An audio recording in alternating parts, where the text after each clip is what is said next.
Assalamualaikum warahmatullahi wabarakatuh. Saya Arta Suryani Ulia dengan NIM 2072148, Prodi Tadris Biologi, Fakultas Tarbiyah dan Keguruan, Universitas Islam Negeri Sultan Taha Saifuddin Jambi. Video pembelajaran ini dibuat untuk memenuhi tugas UAS pada mata kuliah Profesi Keguruan. Selamat menonton.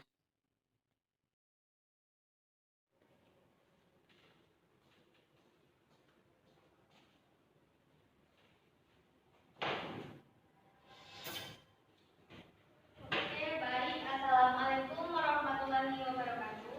Waalaikumsalam warahmatullahi wabarakatuh.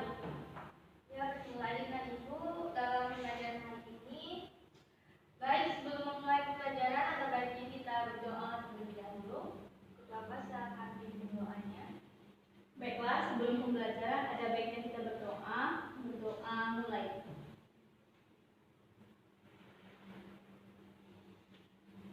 Doa selesai. Oke, Ibu absen terlebih dahulu ya. Siapa yang tidak hadir hari ini? Ada semua. Tidak, Ibu. Ada beberapa yang tidak hadir, Ibu. Siapa saja? RTS, Ibu. Kami, Ibu. Yulia. Sudah ya? Iya, Ibu. Rahmi tadi izin juga, Ibu. Kita mulai pembelajaran. Apakah ada yang tahu di dalam apa? Putri malu, Ibu. Malu. Kenapa daunnya menutup ya? Ada yang tahu nggak? Itu kan kalau kita pegang daunnya menutup karena itu ada pergerakan, Ibu. Betul. Jadi awalnya daun putri malu ini membuka seperti daun seperti biasanya ya. Lalu karena adanya rangsangan berupa sentuhan dari tangan kita, maka daunnya itu menutup. Jadi secara tidak langsung daun tersebut menerima rangsangan berupa sentuhan sehingga dia menutup. Dan ini adalah salah satu contoh dari sebuah gerakan. Oke, materi kita hari ini adalah tentang gerak pada tumbuhan. Dengan pokok pembahasan yaitu gerak endonom, gerak higroskopis, dan gerak eksionom. Oke, maaf. Ya, salah teknis.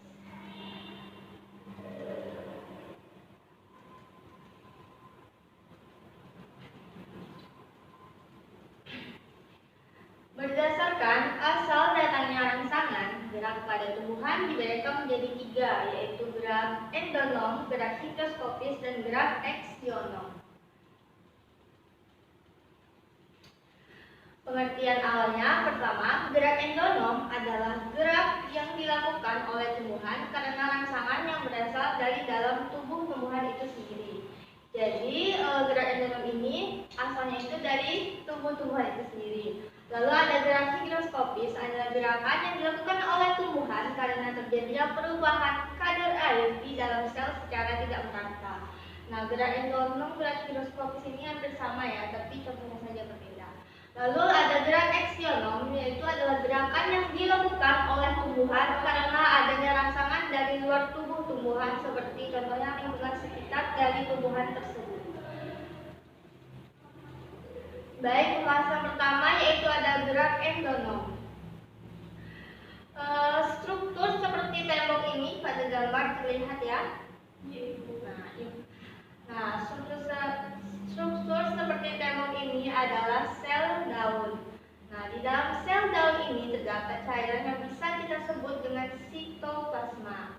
Nah, di dalam sitoplasma terdapat butiran bulat berwarna hijau ini yang bulat-bulat kecil itu ya, Bu? Iya, yang disebut kloroplas.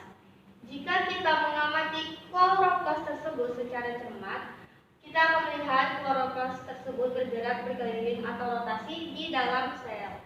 Ini bisa kita lihat pada menggunakan mikroskop ya. Nah, gerak tersebut disebut gerak siklosis. Nah, pergerakan tersebut termasuk ke dalam gerak endonom karena berasal dari dalam tubuh tumbuhan. Selanjutnya, gerak higroskopis. Ketika buah polong-polongan sudah tua atau sudah matang, terjadi perubahan kadar air di dalam sel secara tidak merata. Akibatnya terjadi pengerutan di bagian buah yang tidak merata. Pengerutan ini membuat buah polong menjadi terbuka. Nah, membukanya buah polong tersebut merupakan salah satu contoh dari gerakan higroskopis. Selanjutnya, gerak eksionom. Gerak eksionom ini adalah gerak tumbuhan yang disebabkan oleh adanya rangsangan dari luar tubuh tumbuhan atau lingkungan sekitar. Berdasarkan respons gerak yang dilakukan tumbuhan, gerak eksionom ini dapat dibedakan menjadi gerak tropisme, gerak taksis, dan gerak nasti. Jadi gerak eksionom ini berdasarkan responnya itu dibedakan menjadi gerak tropisme, gerak taksis, dan gerak nasti. Bagian dari gerak eksionom pertama yaitu ada gerak tropisme. Nah, gerak tropisme ini adalah gerak yang dapat kita ketahui bahwa setiap ujung batang akan tumbuh menuju arah datangnya cahaya. Berbeda halnya dengan arah gerak pertumbuhan akar tumbuhan akan bergerak tumbuh menjauhi arah datangnya cahaya dan akan cenderung bergerak tumbuh menuju pusat bumi. Kedua gejala tersebut menunjukkan bahwa ada gerak tumbuhan yang arah pergerakannya dipengaruhi oleh datangnya rangsangan. Gerak tumbuhan yang arah geraknya dipengaruhi oleh datangnya rangsang dari luar disebut gerak tropisme. Jadi pada gambar ini terlihat ya, batangnya itu tumbuh menuju arah datangnya cahaya atau arahnya itu dari jendela di sampingnya. Itu diambil contohnya dari kecamatan Loge ya, Bu? Ya. Nah, jadi gerak tropisme ini terbagi lagi menjadi beberapa bagian. Yang pertama itu ada gerak fototropisme. Jenis gerak tropisme yang dipengaruhi oleh rangsangan cahaya disebut dengan gerak fototropisme atau heliotropisme. Tumbuhan yang arah tumbuhnya mendekati sumber cahaya disebut fototropisme positif. Sedangkan yang menjauhi cahaya disebut fototropisme negatif. Jadi gambar ini tadi termasuk ke dalam fototropisme positif. Nah, sedangkan yang ini akar ini yang menuju pusat bumi termasuk fototropisme negatif. Lanjut, selanjutnya itu gerak geotropisme. Arah gerak akar dan batang jagung tersebut terjadi karena pengaruh gravitasi bumi. Gerak akar dan batang yang demikian disebut gerak geotropisme atau gravitropisme. Batangnya ke atas dan akarnya ke pusat bumi atau ke bawah.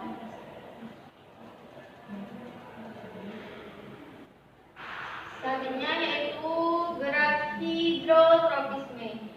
Selain tumbuh menuju pusat bumi, gerak pertumbuhan akar juga dipengaruhi oleh sumber air.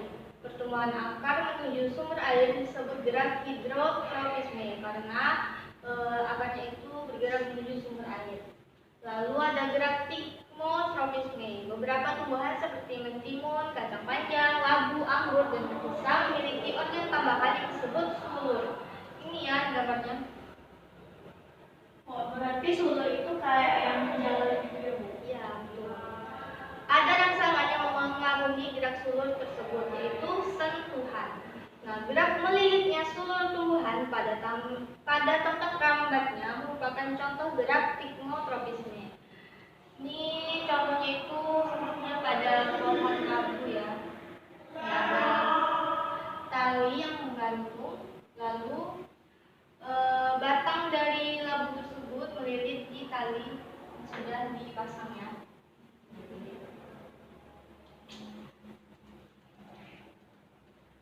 Lalu gerak selanjutnya yaitu gerak kemotropisme. Reproduksi tumbuhan melibatkan proses penyerbukan, yaitu peristiwa jatuhnya serbuk sari di kepala putik. Di kepala putik, serbuk sari akan berkecambah dan membentuk bulu serbuk yang akan membawa gamet jantan atau spermatozoid menuju gamet betina, yaitu sel telur. Gerakan bulu serbuk menuju sel telur dipengaruhi oleh zat gula atau zat kimia yang dikeluarkan oleh bakal buah. Gerak tropisme yang dipengaruhi oleh zat kimia disebut kemotropisme. Nah, karena gerakan bulu serbuk menuju sel ini dipengaruhi oleh zat kimia yang dikeluarkan bakal buah, makanya dia termasuk ke dalam gerak kemotropisme. karena adanya zat kimia yang dikeluarkan oleh mata tubuh. Oke, bagian dari gerak aksionom selanjutnya yaitu ada gerak taksis. Gerak taksis ini adalah gerak pindah tempat seluruh bagian tumbuhan yang arahnya dipengaruhi oleh sumber rangsangan.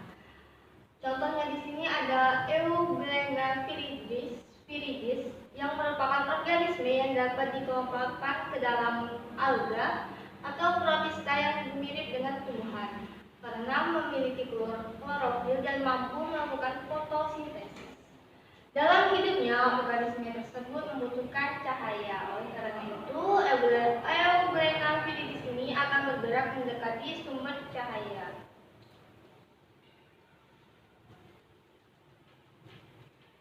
Selanjutnya, bagian ketiga dari gerak aksionom adalah gerak nasti.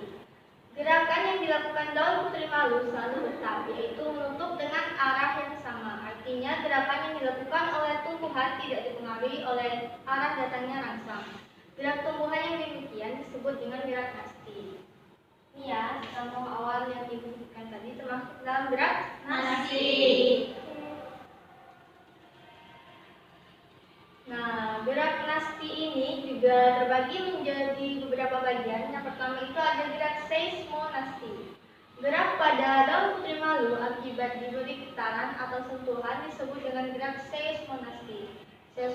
Seismonasti adalah gerak nasti tumbuhan yang dipengaruhi oleh getaran atau sentuhan. Nah, bagian selanjutnya itu ada gerak niktinasti. Pada saat malam hari, daun tumbuhan bunga merak dan daun tumbuhan lamtoro akan menutup atau tidur dan akan membuka saat siang hari. Pergerakan daun tumbuhan tersebut akibat adanya rangsangan berupa kondisi siang hari dan malam hari. Nah, gerak demikian disebut dengan gerak niktinasti. Pada pagi hari daunnya tetap terbuka dan pada malam hari daunnya itu tertutup. Jadi gerakan daun yang menutup di malam hari ini disebut dengan gerakan niktinasti. Nah, contohnya ini yang ibu temukan di lingkungan sekitar itu ada daun meniran. Salah satu contoh dari gerak niktinasti tadi. Ini pada kondisi malam hari dia menutup ya. Nah, kalau siang hari itu Dia terbuka ya, Bu. daunnya terbuka, tapi kan ini sudah layu jadi dia juga menutup. Oke, bagian dari gerak nasti selanjutnya yaitu ada gerak fotonasti. Pada sore hari umumnya bunga pukul 4 akan mekar. Nah, mekarnya bunga pukul 4 ini disebabkan oleh adanya rangsangan cahaya pada sore hari. Gerak membukanya bunga pukul 4 tersebut disebut dengan gerak fotonasti. Fotonasti adalah gerak nasti pada tumbuhan yang disebabkan adanya rangsangan berupa cahaya. Jadi adanya cahaya matahari pada saat sore itu merangsang terbukanya bunga pukul 4 ini ya. Lalu gerak terakhir yaitu ada gerak termonasti. Mekarnya bunga di musim semi disebabkan oleh suhu udara pada musim semi terasa lebih hangat. Gerak mekarnya bunga tulip pada musim semi disebut dengan gerak termonasti. Termonasti adalah gerak nasti yang tumbuhan yang dipengaruhi oleh rangsangan yang berupa susu. Jadi pada suhunya hangat, udaranya bagus, baru bunga tulipnya mekar. Oke, sekian pembelajaran kita ini. Apakah ada yang ditanyakan? Atau ada pertanyaan? Oke, karena tidak ada yang bertanya, jadi aku juga akan bertanya.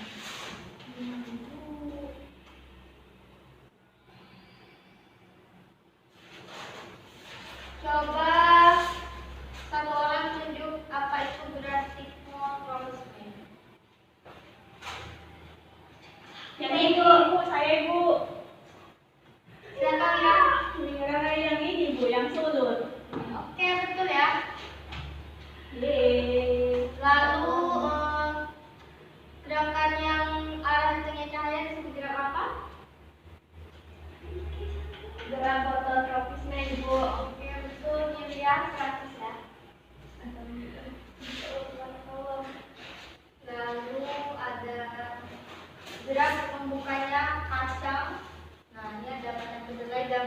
cangkring. Ini termasuk gerakan apa tadi? Tiga Ibu. Gerak higroskopis. Oke, betul ya Riki.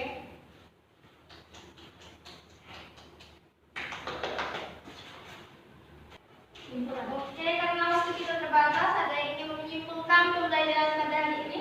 Saya Ibu. Ya, silakan Mira.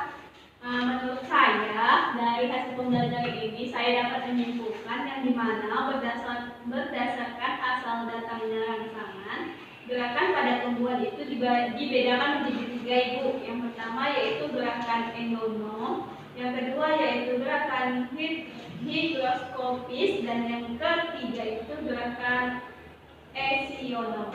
Oke, betul ya. Jadi macam gerak tumbuhan itu terbagi menjadi tiga, seperti yang Mira katakan tadi, ada gerakan endonom, higroskopis, dan eksionom. Nah, faktor yang mempengaruhinya itu bisa dari lingkungan atau faktor dari dalam tubuh tumbuhan itu sendiri. Oke, cukup. Ibu akan. Baiklah, sekian pembelajaran Bapak Ibu sampai